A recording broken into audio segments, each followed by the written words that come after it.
Hola a todos, hoy les voy a contar cómo armar el botiquín por continente para dar la vuelta al mundo. El botiquín en mis viajes se tornó un elemento esencial.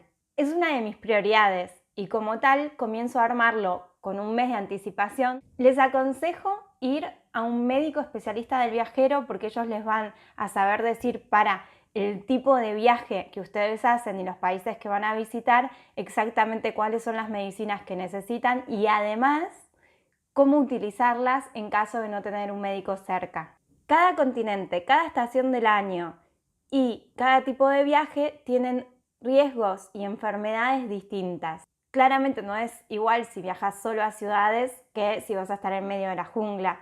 Tampoco es igual si vas a viajar por un mes que si vas a viajar por un año. Por ello, el botiquín no solo debe reflejar las necesidades que vas a tener en cada país, sino también las necesidades de tu tipo de viaje. Te voy a dar algunos tips en base a mi botiquín para que tengas una idea de qué llevar o qué preguntar al médico. ¿Cuál es mi botiquín básico? Ya vaya en moto, en automóvil o a mochila.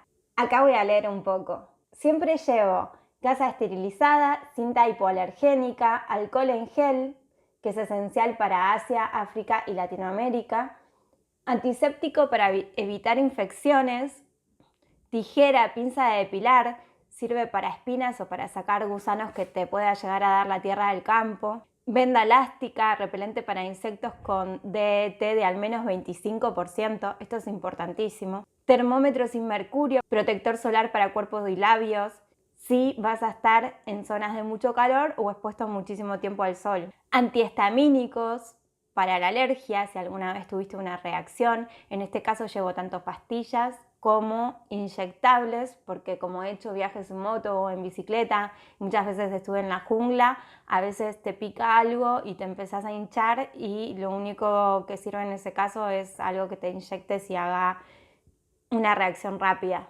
Loperamida para diarreas ocasionales, antibióticos para diarreas prolongadas, estos si van a Asia lo necesitan. Por ejemplo, la ciprofloxacina sirve tanto para diarreas prolongadas como para cistitis en el caso de las mujeres. Amoxicilina, que es un antibiótico. Ibuprofeno, que es antitérmico, analgésico y antiinflamatorio. Paracetamol, por ejemplo, si te da dengue, no puedes tomar aspirinas y sí paracetamol para bajar la fiebre. Crema antibacteriana, que sería mupirocina. Crema fungicida como clotrimazole. Óvulos para hongos vaginales en el caso de las mujeres si tienen predisposición a ello. Y bueno, medicación para condiciones preexistentes según tu historial clínico. El botiquín básico sirve para Europa, Canadá y Estados Unidos. Y si no vas a acampar por periodos prolongados, puedes reducirlo sacando los antidiarreicos, la crema antibacteriana, la crema fungicida y el repelente contra los mosquitos. Es muy importante que no te automediques si tenés acceso a un hospital o a un médico. Los antibióticos no son un juego de niños, hay que tener mucho cuidado. Es recomendable llevar al viaje los envases originales, las instrucciones de uso, las recetas médicas y la historia clínica personal en caso de que puedas. Eso por si te llegan a pedir en alguna aduana o en el aeropuerto que justifiques por qué estás llevando esa cantidad de medicamentos. También es importante que veas las leyes de cada país porque algunos medicamentos pueden ser ilegales o no, dependiendo dónde estés entrando. ¿Esto solo? No. Si vas a zonas altas, por encima de los 2500 metros, tenés que agregarle toda la información que necesitas saber para mal de altura y además algún medicamento para la adaptación. Hay que dormir bien, hidratarse mucho, no hacer esfuerzos físicos grandes, comer liviano y dormir siempre a una altura menor a la máxima que se estuvo en el día. El té de coca, como el que toman en el noroeste argentino, por ejemplo, ayuda muchísimo para prevenir el mal de altura. Tanto en Latinoamérica como en Asia, deberías aprender a utilizar apropiadamente la loperamida y la ciprofloxacina. Las diarreas suelen ser frecuentes no solo por el cambio de metales en el agua, también por las bacterias y por el cambio alimenticio. Las bacterias son mis enemigas principales. En ambos continentes también es muy importante que utilices el repelente para los mosquitos. Tenés el dengue, Zika, chikungunya. Son todas enfermedades muy comunes que hace que el uso de repelente con un DET mínimo de 25% sea fundamental. Y tenés que ser constante, tenés que aplicártelo varias veces en un mismo día y dormir en lo posible con un mosquitero para que no te ataquen durante la noche. Recuerda que para el dengue es importante no tomar aspirinas, siempre paracetamol. Ante la duda, si tienes fiebre alta y dolores en las articulaciones, en los huesos, paracetamol. Tengo una obsesión con el tema de los mosquitos y el dengue, porque el dengue no se cura y yo ya me agarré en Indonesia una de las cepas. Si me agarro ahora en otra parte del mundo otra cepa, podría morir desangrada. No es una muerte linda. Y te juro que no estoy siendo exagerada. Si no me crees, investiga sobre el tema. Mi tema favorito en cuanto a salud es África. Fue el continente donde menos me enfermé, un poco por suerte y otro poco porque soy obsesiva con el tema de la salud. ¿Cuál es tu peor enemigo en África? Los mosquitos. No solo hay dengue y otras enfermedades parecidas, sino también tenés malaria, que la pasás muy mal.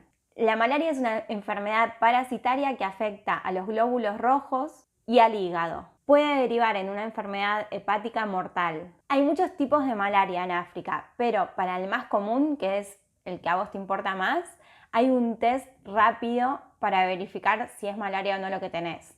¿Esto cómo se hace? Como el test de embarazo, pero con sangre. Pones una gotita de sangre y en unos pocos minutos te dice si eso no es ese tipo de malaria. ¿Dónde lo compras? En las farmacias en África y lo puedes pedir también en algunos hospitales. En general los que los tienen son las ciudades más grandes. Si no tenés este test, pero tenés síntomas de malaria, lo que suelen aconsejar en África es empezar a tomar la medicación antimalárica por las dudas y en cuanto puedas acudir al médico para que te diga si es o no es. Te agarra un dolor insoportable. ¿Cuál medicamento deberías tomar? En países occidentales te recomiendan el uso de Malarone, que tiene efectos secundarios como insomnio, taquicardia y bueno, hay gente que me ha dicho que alucina un poco también. En África se consigue el Coartem, que yo no lo probé, pero me dijeron que tiene menos efectos secundarios. ¿Tomar o no tomar las pastillas para prevenir la malaria? Bueno, esto algunos médicos te van a decir que sí y otros que no. Es más probable que te digan que sí si vas por pocos días, pero si vas a estar muchos días es un medicamento muy fuerte que no lo puedes tomar durante 3 meses seguidos. Entonces en general te recomiendan cuidarte con repelente. El mosquito de la malaria actúa por la noche, así que es muy importante que utilices un mosquitero para dormir. Y nunca te confíes durante el día porque el dengue también es endémico en algunas zonas. También hay que tener cuidado con los parásitos como la esquistomiasis, que se encuentra en aguas contaminadas y entra al cuerpo por medio de la piel. El diagnóstico suele ser tardío, por ende en viajes largos muchas veces te recomiendan tomar cada 6 meses un antiparasitario como prevención, por ejemplo el praziquantel y mebendazol, que es otro antiparasitario. No voy a hablar mucho de las vacunas, pero deberías chequearlas también. Las básicas en general son hepatitis A y B, tétanos, varicela, polio, meningitis, fiebre tifoidea en algunos casos y rabia. Conviene siempre averiguar las reglamentaciones en cuanto a vacunas para que te dejen entrar a los países que querés ir. Para ingresar a algunos países como Burkina Faso y Tailandia, por ejemplo, te piden el carnet de fiebre amarilla dependiendo de tu nacionalidad. Parece un montón de cosas para llevar, pero en cuanto empezás a tirar las cajas, a meter todo en bolsitas Ziploc y a organizarlo bien, es un paquetito de este tamaño, todo lo que acabo de decir. Con estos medicamentos estás preparado para casi cualquier eventualidad, por lo menos las más comunes. Y puedes disfrutar del viaje tranquilo sabiendo que cualquier cosa siempre acudís a ese cuadradito que es tu botiquín y vas a poder salir del problema, al menos hasta poder llegar a un hospital. Toda la información que te acabo de dar es fruto de mi propia experiencia, de la consulta con un médico especialista del viajero y de las páginas del CDC en inglés, que te las dejo allá abajo. Siempre deberías consultar con un médico especialista en medicina del viajero antes del viaje e informarse sobre el uso correcto de cada medicamento. También siempre que puedas hay que acudir primero a un médico y no automedicarse. El botiquín es solo para casos de emergencia, donde no hay un médico cerca. Terminé, espero que te haya sido útil. Espero tus comentarios debajo y si tenés algo para agregar con tu propia experiencia, bienvenida. No olvides suscribirte al canal.